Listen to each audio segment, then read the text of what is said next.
Baik pemirsa setia Sultan TV, terima kasih masih terus bersama kami di Bincang hari ini. Tentunya saat ini juga kami masih bersama Dr. Maria Teresia Widyastuti. Baik, tadi kan kita sudah banyak sekali membahas tentang sejarah, kemudian bagaimana satu pementasan wayang itu siapa saja yang terlibat, dan Ibu juga sebagai ketua pentas kemarin itu seperti apa sih kegiatannya di Bali.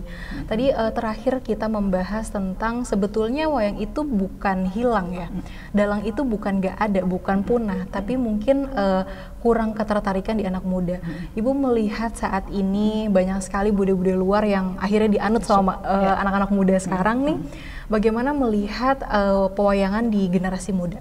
Oke, nah yang menarik di festival kemarin ada salah satu dalang dari DKI, dia bawa gagrak Solo, jadi gaya Solo gitu ya, itu umur 13 tahun.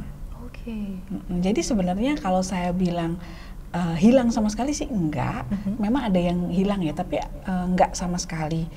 Tapi kalau dibilang kalah, ya kita kalah sama yang misalnya Korea, ada segala macam promosinya gitu. Nah kita kurang itu sih menurut saya, kurang mungkin ekosistemnya dibangun, promosinya juga, terus kemudian konten-konten yang hidup kan, pada konten kita banyak sekali, dan itu banyak konten kita tuh yang diambil orang luar.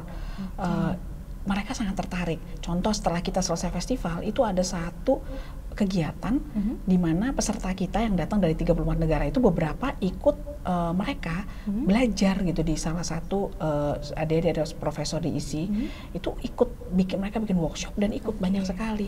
Jadi negara lain itu tertarik, kok kita nggak tertarik gitu kan, sedih banget nanti kalau malah orang lain ngerti, kita nggak ngerti gitu. Jadi itu sih program yang harus kita siapkan, terutama untuk anak-anak muda kita sekarang, kira-kira gitu. Apakah mungkin nanti ke depannya akan ada gebrakan baru atau mungkin penampilannya lebih modern lagi, lebih menyesuaikan lagi dengan generasi muda, atau pada akhirnya wayang ya tetap wayang? Enggak sih. Kita maunya ada gebrakan baru. Nah, seperti kemarin di festival itu ada dua pembagiannya. Yang satu itu wayang tradisi, yang ada pakem-pakemnya. Kemudian yang satu lagi itu wayang yang sudah kontemporer, karya-karya anak muda sekarang. Misalnya contoh ada wayang ental, wayang sunar, gitu, wayang beber metropolitan. Itu diadopsi dari wayang yang lama, mereka kembangkan. Jadi udah modern sekali. Tapi tetap ada value-value, nilai-nilai dari wayang-wayang yang mereka ambil, kira-kira seperti itu. Teknologinya juga udah baru, misalnya kayak wayang ental itu dari ental itu lontar, digerakkan dengan orang, jadi satu dalang tuh jadi ada beberapa dalang, nggak cuma satu, bahkan wayang sunar itu satu boneka tuh 5. Tuh kira-kira, jadi udah lebih pendekatan ke arah sana sih, dan orang-orang suka gitu. Mungkin kan kalau misalnya berbicara dengan anak muda itu kan harus ada sesuatu yang menarik mereka. Mungkin kalau di drama Korea yang sangat digandrungi, ada romansnya, ada dramanya, thrillernya gitu. Sebenarnya Ibu melihat satu pentas wayang itu ada nggak sih sebenarnya nilai-nilai value itu gitu ya, mungkin yang nggak kelihatan nih sama kita anak-anak muda? Sebenarnya ada bagian-bagiannya kan, kalau mau ini nanti di mana bagian yang lucunya keluar, yang ini ya, ada ininya macam-macam gitu ada. Cuma mungkin kalau saya lihat lebih ke arah bahasa ya. Jadi kalau itu bahasa Korea ditranslate Inggris atau translate Indonesia, yang ini bahasa daerah nggak ada translatornya, gitu. Jadi, aduh aku nggak ngerti gitu, atau aduh aku kelamaan nih nontonnya gitu. Walaupun sekarang kita bikin durasi padat ya. Kemarin di festival ya 30 menit. Karena kita banyak banget, 18 atau 20 gitu ya, yang mentas. Jadi ternyata bisa dibuat gitu, dibuat dengan versi anak-anak sekarang gitu. Kan mereka cepet ya kalau anak-anak sekarang itu, YouTube nggak oke, misalnya di YouTube nih, nggak oke langsung putar ini, gitu kan. Itu bisa gitu ternyata. Jadi sebenarnya ke arah sana, cuma masalahnya memang nggak mudah untuk apalagi orang-orang yang dia biasa di wayang tradisi gitu ya. Atau misalnya ada pengembangan wayang baru nih, kayaknya belum pantas nih untuk di festival, misalnya kalau pas kita kurasi gitu, karena dia belum sampai ke tataran yang sama dengan yang tradisi gitu ya. Sedangkan mungkin juri-jurinya atau kuratornya itu biasa di tradisi gitu. Kayak gitu sih kira-kira Mbak. Tapi bisa.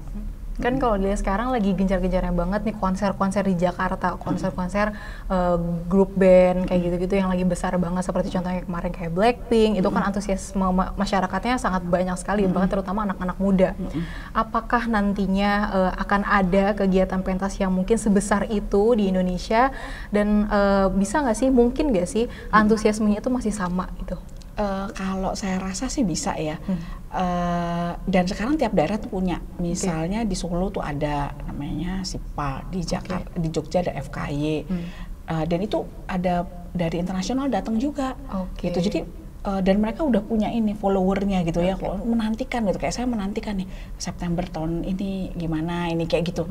Siapa lagi nih di festival apa itu ada, cuma memang kita promosinya masih belum ini ya. Dan kemudian sentralnya itu kan banyak yang nonton mungkin di Jakarta, itu harus kita tarik ke Jakarta di banyak. Kemarin juga ada beberapa activity budaya gitu ya di Jakarta, ya itu lumayan rame juga gitu. Jadi sebenarnya bisa sih untuk ke arah sana. Optimis gitu. Ya. Optimis kalau saya harus optimis, kalau nggak seperti apa gitu ya. Tadi kan di awal nih sama Ibu dinotis bahwa Unima ini kan bersahabat dengan 100 negara. Di sana Ibu juga mengutip bahwa kita tuh nggak musuhan, justru kita berbagi mungkin informasi terkait pewayangan tuh seperti apa. Negara Asia tentunya sangat beririsan ya, kan banyak sekali mungkin kemarin-kemarin kita ribut masalah wayang tuh punya Indonesia, batik tuh punya Indonesia. Bisa nggak sih dijelasin bahwasannya apakah memang hanya Indonesia tok yang memiliki wayang atau kebudayaan batik dan lain sebagainya, atau sebetulnya sebagai negara ASEAN tuh kita ada loh di negaranya se-Indonesia? Kalau saya sih melihatnya itu ada ini ya, keterkaitan dengan perdagangan zaman dulu ya, Silk Road gitu ya. Karena kayak seperti saya sekarang sedang develop satu cerita nih, di mana nanti akan dipentaskan tahun depan, itu kerjasama sama Jepang. Kita ternyata punya cerita yang sama, plek gitu, sama. Tapi di Indonesia ada pengembangannya, yang satu di tempat nelayan, yang satu di Pinus, di Jepang tuh yang di Pinus misalnya gitu. Ceritanya tapi sama. Nah dari situ tuh sebenarnya apa ya keterkaitannya, karena jalur perdagangan itu. Nah contoh lagi gini, misalnya kita punya wayang gantung itu di Pontianak ya, di Singkawang. Itu persis ruang wayang Cina. Terjadi karena apa? Karena waktu itu di sana di Singkawang itu ada tambang emas. Di rajanya atau orang yang kayanya di sana itu mengambil kontraktor-kontraktor. Jadi nggak zaman sekarang aja kontraktor itu dari Cina. Itu satu desa, bedol desa di Cina, dibawalah gurunya, wayangnya, apanya semua. Sehingga plek dengan budaya sana. Itu museumnya ada tuh di sana. Itu yang terjadi menurut saya sebenarnya. Jadi bisa jadi ada kemiripan, apalagi ceritanya misalnya di India. Itu kan sama kayak kita. Ambilnya Ramayana sama Mahabharata. Nah itu sama. Mungkin yang beda Panji gitu. Panji itu kan cerita daerah gitu ya. Beda. Nah, jadi kalau saya bilang ada keterkaitannya. Cuma masalahnya siapa yang lebih gimana ya itu dia lah egonya negara masing-masing ya. Tapi kalau saya Indonesia saya ngerasa ya itu dari kita gitu. Tetap gitu ya. Cuma ya nggak sampai membuat yang ini, cuma kalau diambil atau apa itu sedih banget sih. Itu ada karena kejadian itu ada dimana kita kehilangan wayang kita, dalangnya 3, satu perangkatnya itu dibeli Malaysia, satu dibeli Singapura, tinggal kita satu. Dan satu dalang itu kita sayang-sayang, udah di riset, tapi belum sempat untuk dikembangkan, dalangnya meninggal, udah susah gitu. Itu aja saya juga cuma sempat ngelihat 4 bonekanya, karena itu biasanya yang dipakai untuk sembahyang ya spiritual. Ini dari Cina gitu. Justru dari situ, dari perdagangan itu adanya irisan-irisan. Kenapa kok di negara lain selain Indonesia ada pewayangan juga, tapi mungkin memang kejadian-kejadian yang tidak mengenakan itu betulan terjadi. Tapi kan mungkin itu juga ada sebab akibatnya ya. Mungkin juga kurangnya ketertarikan anak-anak muda seperti kita tentang pewayangan. Akhirnya para terdahulu mungkin mereka seolah-olah tidak mendapatkan panggung lagi gitu. Mungkin sekarang nih anak-anak muda udah bisa, udah harusnya mau nih mulai gitu untuk mengembangkan. Mungkin sekarang kan banyak sekali platform-platform yang bisa mereka untuk entertain. Mungkin dari TikTok, mungkin teman-teman bisa buat konten tentang pewayangan, dibuat sedemikian rupa menarik sehingga anak-anak muda tuh mau gitu untuk ikut lagi. Jadi dalang-dalang muda sekarang kan juga banyak itu mereka buat ini YouTube yang channelnya mereka gitu. Nah itu harusnya bagus banget sih. Harusnya kita bisa memanfaatkan teknologi untuk itu gitu. Tapi mungkin Ibu ada nggak pesan-pesan khusus, mungkin kita khusus untuk anak-anak muda yang mau terjun ke dunia pewayangan ini atau dunia budaya yang lainnya, atau mungkin yang memang mereka belum tertarik gitu? Kalau saya melihatnya gini. Kita itu sangat kaya sekali dengan konten-konten pewayangan ya, beragam. Itu adalah intangible asetnya kita gitu. yang jaga siapa? Kalau nggak kita semua. Dan jaga siapa? Kalau nggak anak-anak muda gitu ya. Ya kita harus kerja sama-sama bareng-bareng. Kalianlah itu anak-anak muda yang bisa mempertahankan dan mengembangkan, memelihara budaya-budaya intangible kita itu. Itu sih.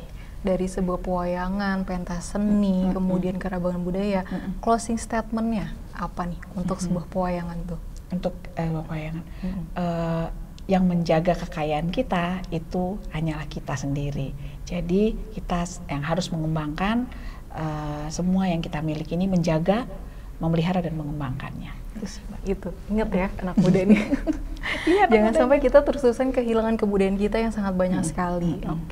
Nggak kerasa nih obrolannya seru banget, ternyata udah 30 menit berlalu. Mungkin kita next time ngobrol lagi dengan pewayangan yang terbaru mungkin ya. Mungkin dalangnya udah banyak dari anak-anak muda yang bisa kita undang juga ke sini untuk ngajak ngobrol bareng. Baik, terima kasih Ibu atas waktunya. Baik. Lalu pemirsa setia Salam TV, kita sudah ada di ujung acara. Terima kasih sudah setia bersama kami. Saya Heruni Salarap dan kru yang bertugas pada hari ini mohon pamit undur diri. Wassalamualaikum warahmatullahi wabarakatuh.